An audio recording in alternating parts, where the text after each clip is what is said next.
歡迎各位收睇我哋第一集嘅今日格鬥睇真啲，我係楊景浩 Kenny 同埋我兩位拍檔。我係唐發文 Donald，我係鄧學謙 Ernest。咁我哋呢個節目呢，就係主要係會分析下 UFC 過往嘅禮拜啦，同埋嚟緊呢個禮拜將會發生嘅大賽。咁我就 review 上一個禮拜有啲咩精彩嘅片段啦，同埋嚟緊個禮拜有啲咩精彩嘅賽事將會上演嘅。咁我哋會分析當中嘅細緻少少嘅技術，同埋會可能 predict 我哋嚟緊今個禮拜會有邊啲拳手、邊啲 champion 啦，會贏出比賽嘅。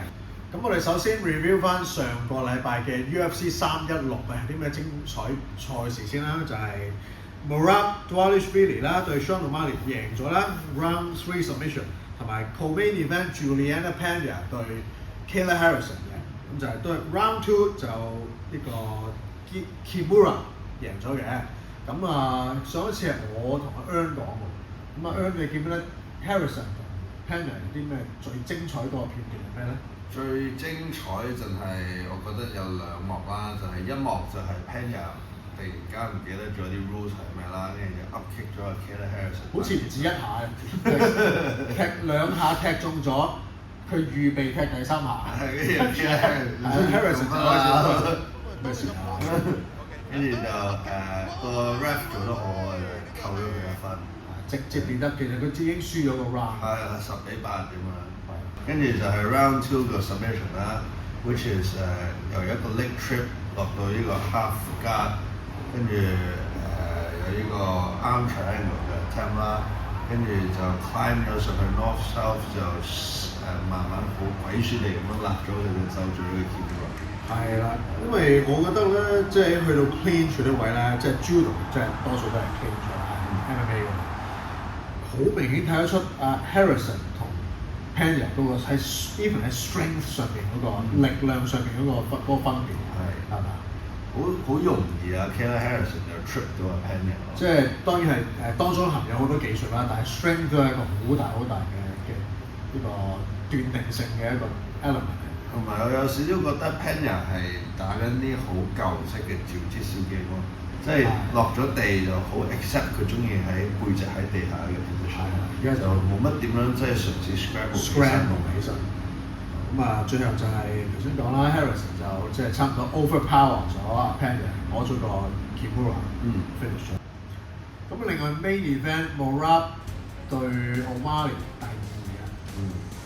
咁你覺得O'Malley 打成點？O'Malley 其實我覺得比上一次 sharp 好多嘅，即係in terms of 呢個 take down defense 啦。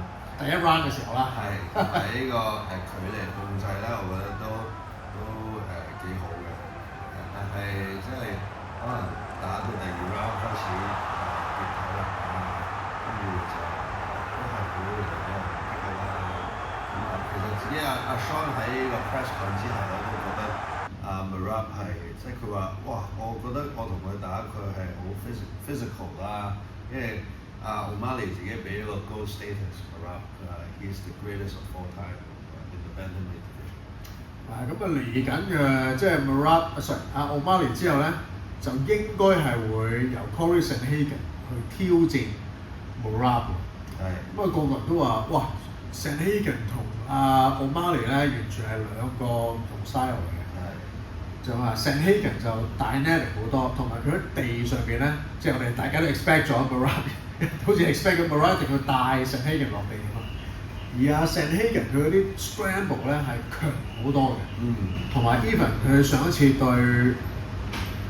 Deiveson Figueiredo 嘅時候咧，佢哋好多 leg lock exchange 50-50。係啦，佢哋好識去走Sandhagen，同埋佢自己嘅 foot lock 都係好強，咁所以我覺得佢會比O'Malley 嘅威脅將會大好多。上次Sandhagen 贏Figueiredo 係入咗個50-50嘅。係啊，跟住就打咗個膝頭哥嚟嘅。嗰場有啲意外性嘅係，因為唔 expect 係一個攻擊嚟，係一個意外咧 Figueiredo 估唔到波位會斷到。即係大家攞緊位嘅時候就 pop 一聲，係啦，斷咗。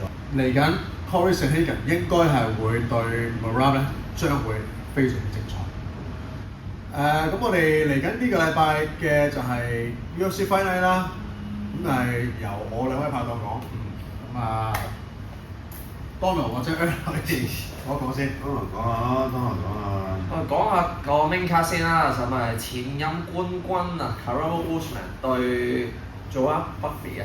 咁啊呢一場啊 Usman 一往嘅戰績，佢嘅風格咧都係比較全面兼穩陣啊，個打嘅出嚟嘅 style 係無論企喺度落地咧個威脅都有嘅。咁佢特別嗰個體能應付咧，如果打5彎嚟計咧，係絕對以佢嘅戰績經驗嚟講都係充裕嘅。咁啊極難俾人 KO， 雖然佢其中一個俾人 KO 嘅 highlight 就係當年俾Leon Edwards 一個高踢就逆轉啊勝咗。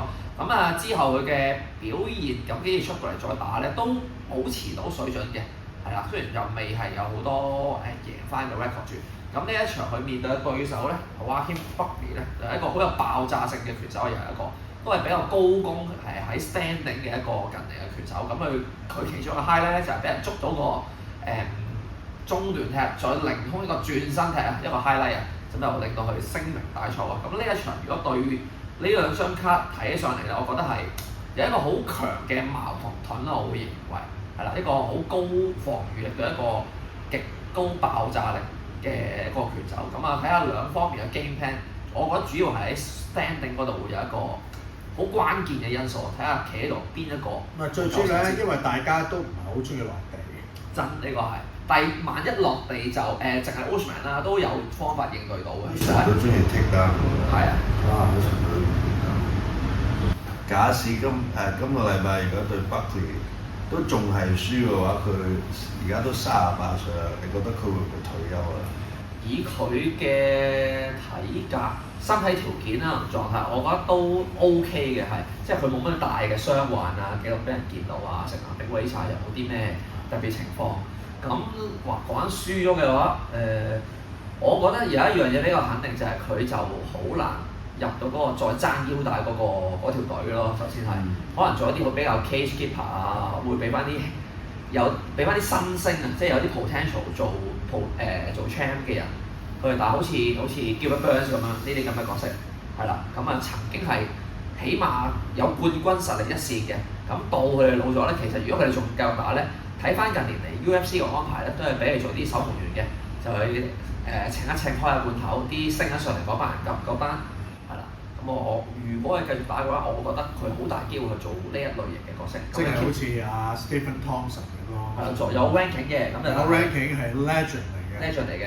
咁就做 gatekeeper 俾一啲可能top 15入邊嘅拳手係啦去打啦。咁啊，另外一場啊就係 Namajunas 對 Maverick 嘅，咁啊 Aaron 你點睇咧又？哇！呢場咧我就覺得真係要睇下我哋會攞到 Rose 嘅邊一個 version 啊，即係有跳舞 Rose，即係同人哋打咗5個 round shadow 個 Rose，同埋有啲做嘢 Rose 啊，或者半做嘢 Rose，咁啊半做嘢 Rose 通常都打足5 round 嘅，做嘢 Rose 咧就精彩啦，可能有 KO 睇啦嚇，跳舞 Rose 就真係瞓咗覺嘅，咁睇下我哋攞到邊個 version 啊呢個禮拜。因為以我對睇咗咁多場多年嘅 Rose 嘅感覺都係，佢係一個能夠執行 game plan 嘅能力幾高嘅拳手，即係應對每一場同 style 嘅對手啦，去 adjust 佢自己嘅打法嘅。咁有啲出錯過嘅例子嘅就係我好記得佢嗰場輸嗰個 title 就係5彎，真係同人哋太過保守嘅打得，佢以為靠攞少少點數捱到第五回合，點知就因為太過被動攞唔到分數咧，就輸咗個title 嘅。咁之後升咗榜打咗2場，嗰個都唔係攞到全勝嘅 record，而佢喺打法上咧就更加 adjust to 一個比較 safe 打 decision 嘅風格啦。你要數翻去對上一次 KO 嘅 record 咧，就都係2-3年前張偉麗嗰腳㗎啦，係咁樣張偉麗都而家做咗 champ 啦，都唔係兩個同一個兩級。咁但係 Rose 就升咗上去，我覺得佢喺呢個兩級嗰個競爭力就冇佢以前嗰個優勢咁大啊。咁呢一場就睇下佢係保持住佢呢個咁 safe 嘅嘅，即係做嘢定跳舞啦，即係學阿 Ben 話齋，咁睇下佢個 game plan 玩成點。但係我個人就感覺到佢喺呢個量級係需要一啲突破，譬如一啲可以 KO 到人啊，或者係 finish 到人嘅能力要做多啲出嚟，可能要進取翻少少。我對佢自己有咁嘅感覺。你聽講咧 Justin Gaethje 咧話，如果佢嚟緊冇呢個 title shot 嘅話，佢會退休添喎。其實我都唔出奇嘅，因為佢基本上喺 lightweight 入邊咧，啲大名都打過晒咁滯。你睇翻而家 champ 係 Eason 啦，不過可能vacant 咗個 title 啦。咁佢又對過 Charles Oliveira、Max Holloway、Dustin Poirier，佢中之大嘅 top five 都對過晒，所以而家對冇理由又 rematch 佢哋嗰幾個其中一個。所以如果佢打 title 咧，對佢嚟講真係唔知做乜好。佢就話I really love the UFC, but I want the UFC to love me back。係啊，但係佢個年紀都唔細㗎啦嘛，出色機場已經都接近就奔四啦。係啦。所以如果佢再唔打啲好大嘅即係 title 啦，對佢嚟講可能好似有啲少嘥時間咁嘅感覺。我就啱聽完你咁講，就諗起有咩可能性就係升上嚟嘅 Topuria， 即係佢嚟緊將會打 Oliveira 先啦。若然有啲咩變數嘅話，其實